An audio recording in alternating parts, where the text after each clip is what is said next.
warahmatullahi wabarakatuh. Perkenalkan, nama saya Nur Ainul Lubis dengan NIM 20050710445. Di sini saya akan menjelaskan tentang investasi dalam persediaan, guna untuk menyelesaikan tugas tes 1 mata kuliah manajemen keuangan. Langsung saja, mari kita ke video pembahasannya. Investasi dalam persediaan. Adapun pengertian persediaan. Persediaan merupakan bagian dari modal kerja yang tertanam dalam bahan baku, barang setengah jadi maupun berupa barang jadi, tergantung dengan jenis industrinya. Persediaan merupakan elemen modal kerja yang selalu dalam keadaan berputar, di mana secara terus-menerus mengalami yang namanya perubahan. Persediaan atau inventory dijadikan elemen utama dari modal kerja karena beberapa hal. Yang pertama, karena memiliki jumlah persediaan paling besar jika dibanding dengan modal kerja lainnya. Yang kedua, karena memiliki aktiva yang selalu dalam keadaan berputar, di mana secara terus-menerus mengalami perubahan. Dan yang ketiga, karena memiliki tingkat likuiditas yang paling rendah. Selanjutnya, adapun manajemen persediaan. Yang pertama, jika persediaan terlalu tinggi, maka biaya penyimpanan tinggi, biaya bunga tinggi, biaya pemeliharaan di gudang tinggi, kemungkinan kerugian karena kerusakan, turunnya kualitas, serta memperkecil keuntungan perusahaan. Yang kedua, jika persediaan terlalu kecil, maka proses produksi akan terganggu, yang akibatnya perusahaan tidak dapat bekerja dengan full capacity, artinya capital asset dan direct labor tidak bekerja dengan sepenuhnya. Yang kedua, penjualan turun. Akibatnya, perusahaan tidak dapat memenuhi permintaan konsumen, turunnya market share, serta turunnya laba. Berikutnya, jenis-jenis persediaan. Jenis-jenis persediaan tergantung kepada jenis perusahaan. Apakah dia perusahaan jasa, manufaktur, atau perusahaan dagang. Sebagai contoh, A. Perusahaan jasa atau bank. Jenis persediaannya meliputi kertas karbon, stempel, tinta, buku, kwitansi, dan lain-lain. Yang B. Perusahaan dagang. Jenis persediaannya adalah barang yang diperdagangkan. Dan yang C. Perusahaan manufaktur atau perusahaan yang melakukan proses produksi. Jenis persediaannya yang pertama, persediaan bahan baku atau raw material inventory. Yang kedua, persediaan barang dalam proses atau barang setengah jadi, yang disebut dengan goods in process inventory atau work in process. Yang ketiga, persediaan barang jadi atau finished goods inventory. Nah, masing-masing dari jenis inventory tersebut dapat dihitung turnover-nya dengan menggunakan rumus. Sebelumnya, saya akan menjelaskan terlebih dahulu tentang tingkat perputaran barang perniagaan atau merchandise turnover, di mana dalam suatu periode tertentu dapat diketahui dengan cara yaitu merchandise turnover sama dengan net sales per average merchandise inventory at sales price, di mana dengan mengetahui turnover-nya dapat ditentukan pula hari rata-rata penjualannya atau hari rata-rata barang disimpan di gudang, yaitu dengan membagi hari dalam satu tahun dengan persediaan rata-rata.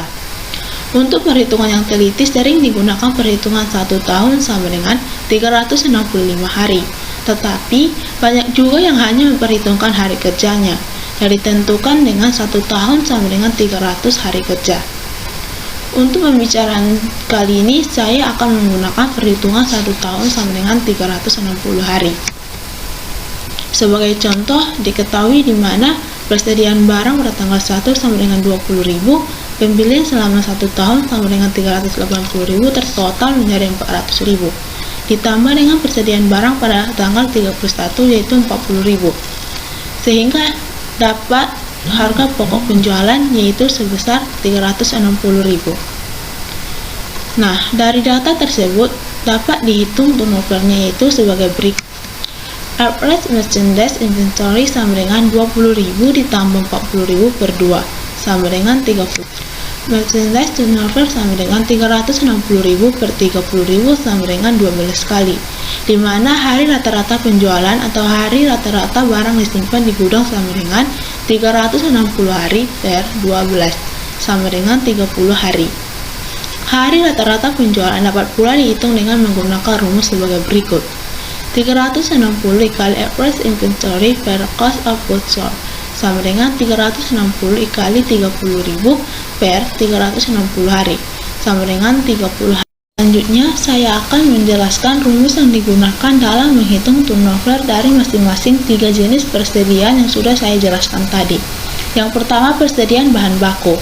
yaitu dengan menggunakan rumus raw material turnover sama dengan cost of raw material used per average raw material inventory, di mana cost of material used atau biaya bahan mentah yang dimasukkan dalam proses produksi atau digunakan dapat diketahui dengan cara yaitu persediaan bahan mentah permulaan tahun ditambah dengan jumlah bahan mentah yang dibeli selama setahun setelah dikurangi dengan return dan allowance, kemudian dikurangi dengan persediaan bahan mentah akhir tahun. Yang kedua, persediaan barang dalam proses, yaitu dengan menggunakan rumus goods in process sama dengan cost of goods manufactured per average work in process inventory, di mana cost of goods manufactured dapat diketahui dengan cara yaitu persediaan work in process pada permulaan tahun ditambah dengan cost of raw material used, direct labor, dan manufacture overhead, kemudian dikurangi dengan persediaan work in process akhir tahun. Yang ketiga, persediaan barang jadi, yaitu dengan menggunakan rumus finished goods turnover sama dengan cost of goods sold per average finished goods inventory, di mana cost of goods sold atau dalam manufacturing companies dapat diketahui dengan cara yaitu persediaan finished goods pada permulaan tahun ditambah dengan cost of goods manufactured, kemudian dikurangi dengan persediaan finished goods pada akhir tahun. Baik, selanjutnya saya akan menjelaskan tentang biaya inventory, economical order quantity, dan reorder point. Yang pertama, biaya inventory. Biaya inventory sebagian merupakan biaya variabel dan sebagian lainnya merupakan biaya tetap. Di mana biaya inventory yang bersifat variabel adalah biaya yang berubah-ubah karena adanya perubahan jumlah inventory yang ada di dalam gudang. Nah, biaya tersebut akan naik kalau kita dapat meningkatkan jumlah persediaan yang disimpan. Adapun jenis persediaan ini antara lain dalam bentuknya biaya modal yang ditanamkan dalam persediaan tersebut, biaya asuransi persediaan, biaya atau upah buruh yang mengurusi penerimaan barang. Adapun biaya inventory yang bersifat tetap adalah elemen-elemen biaya inventory yang relatif tetap jumlah totalitasnya. Dengan demikian, biaya inventory merupakan pencampuran dari biaya variabel dan biaya tetap. Yang kedua, economical order quantity, yaitu jumlah kuantitas barang yang dapat diperoleh dengan biaya yang minimal atau sering dikatakan sebagai jumlah pembelian yang optimal. Dalam menentukan besarnya jumlah pembelian yang optimal ini, kita hanya memperhatikan biaya variabel dari penyediaan persediaan tersebut, baik biaya variabel yang sifat perubahannya searah dengan perubahan jumlah persediaan yang dibeli, disimpan, maupun biaya variabel yang sifat perubahannya berlawanan dengan perubahan jumlah inventory tersebut. Biaya variabel dari inventory pada prinsipnya dapat digolongkan dalam yang pertama, biaya-biaya yang berubah-ubah sesuai dengan frekuensi pesanan, yang kini sering dinamakan dengan setup cost. Yang kedua, biaya-biaya yang berubah-ubah sesuai dengan besarnya, di mana average inventory yang ini sering disebut dengan storage. Adapun cara pembelian berdasarkan economical order quantity, yaitu yang pertama, harga pembelian bahan per unitnya konstan. Yang kedua, setiap saat kita membutuhkan bahan mentah selalu tersedia di pasar. Yang ketiga, jumlah produksi yang menggunakan bahan mentah tersebut stabil. Artinya, kebutuhan bahan mentah tersebut relatif stabil sepanjang tahun. Berikut cara untuk menentukan besarnya economical order quantity. Antara lain dengan menggunakan rumus economical order quantity sama dengan akar R2 kali R kali S per V kali 1, di mana R sama dengan jumlah dalam unit yang dibutuhkan selama satu periode tertentu, misalnya 1 tahun. SP sama dengan biaya pesanan setiap kali pesan. Sedangkan P sama dengan harga pembelian per unit yang dibayar. Berikut contoh economical order quantity. Misalnya biaya penyimpanan dan pemeliharaan di gudang adalah 40% dari nilai average inventory. Biaya pesanan adalah sebesar Rp15 setiap kali pesanan.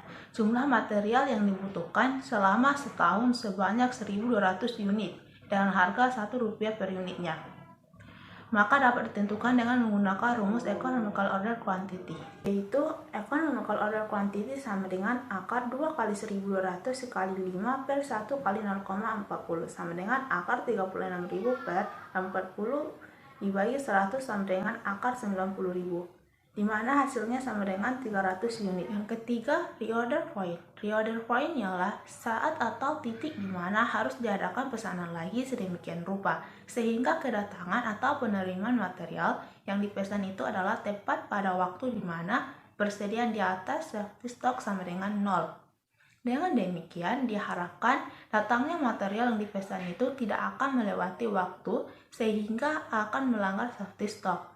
Apabila pesanan dilakukan sesudah melewati reorder point tersebut, maka material yang dipesan akan diterima setelah perusahaan terpaksa mengambil material dari safety stock.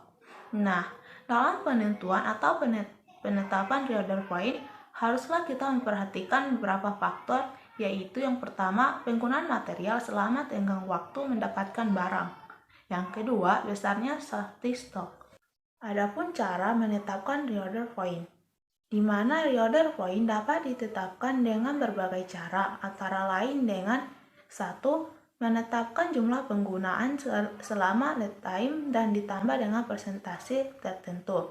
Misalnya, ditetapkan bahwa safety stock sebesar 50% dari penggunaan selama lead time dan ditetapkan bahwa lead time-nya adalah 5 minggu. Sedangkan kebutuhan material setiap minggunya adalah 40 unit. Maka reorder point-nya sama dengan 5 kali 40 tambah 50% dikali 5 kali 40 sama dengan 200 tambah 100, yaitu didapatkan 300 unit. Baik, terima kasih. Sekian penjelasan saya tentang investasi dalam persediaan. Sebelumnya, saya minta maaf jika ada kesalahan atau kekurangan, baik dalam kalimat maupun kata, yang ditemukan dalam video saya ini. Assalamualaikum warahmatullahi wabarakatuh.